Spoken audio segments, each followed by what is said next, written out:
अपने गृहस्थ जीवन में, जैसे हम में जी रहे हैं, कैसे जीवन को जिएं कि हम उनकी करुणा पा सकें कि वो हमें प्राप्त हो जाए। गृहस्थ जीवन में हम कैसे अपना दिनचर्या, जीवन, कार्यशैली बनाएं जिससे आपका गृहस्थ जीवन उद्धार हो जाए, ये प्रश्न है आपका।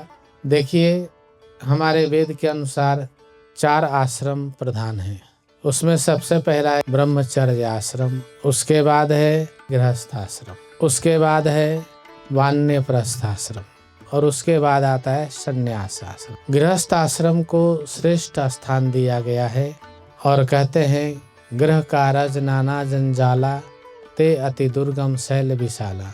गृहस्थ आश्रम को संभालना एक दुर्गम पर्वत पे चढ़ने के समान है जो कभी भी खत्म होने में नहीं आता। ऐसी परिस्थिति में मनुष्य अपने गृहस्थ आश्रम के कर्मों को करते हुए थोड़ा सा समय निकाल करके ध्यान, आत्मचिंतन, गुरु मंत्र का जाप, राम नाम का चिंतन जाप, भगवान को समर्पित भाव से होके कर ले तो उसका 10 माला और हमारा 100 माला दोनों बराबरी काम करता है। गृहस्थ आश्रम में मनुष्य को चाहिए कि अष्टादश पुराणेषु व्यासस्य वचनाद्वयम् परोपकाराय पुण्याय पापाय परपीडनम।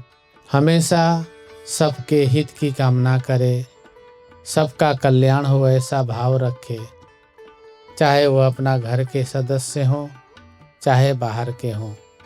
सत्य कर्म करते हुए, सत्य मार्ग पे चलते हुए अगर वो 1 माला भी रोज भजन कर ले, 10 मिनट भी ध्यान कर ले तो निश्चय ही वो मोक्ष का भागी बनेगा।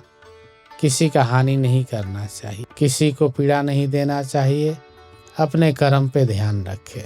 इस प्रकार साधन भजन करने वाले व्यक्ति गृहस्थ में साधु हो जाते हैं। हमारे सन्यासियों के नाम गिनती करेंगे 1000 से नीचे ही होंगे। ऋषि मुनि इतने से ज़्यादा नहीं जानते आप लोग या मैं, परंतु गृहस्थ भक्तों का बहुत लंबा लिस्ट है।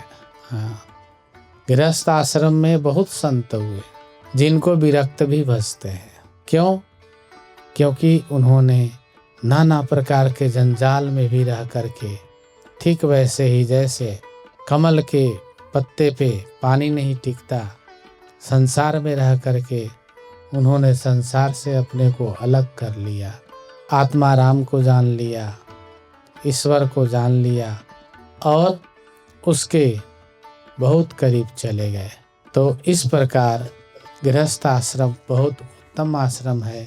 उस आश्रम में रह करके थोड़ा भजन साधन भी आपको वो प्राप्ति दे देता है जो बड़े बड़े तप करके सन्यासी विरक्त साधु प्राप्त करते हैं। गृहस्थ आश्रम में इस प्रकार से नियम बना करके थोड़ा थोड़ा भजन करते जाए।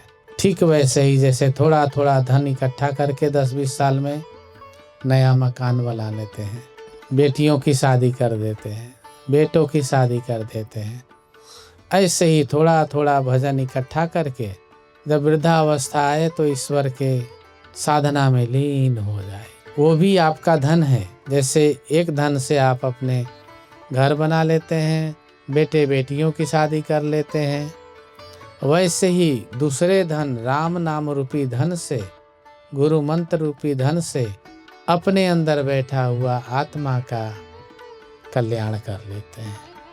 वो मोक्ष को प्राप्त हो जाता है, वो भक्ति, ज्ञान, वैराग्य को प्राप्त हो जाता है, उससे आपको परम मुक्ति मिलती है और आप शांत होकर के इस जगत से चले जाते हैं, उस परम ब्रह्म परमात्मा में लीन हो जाते हैं। गुरुदेव की कृपा है। गृहस्थ आश्रम ऐसे निर्वहन करना चाहिए, पालन करना चाहिए। राधे राधे।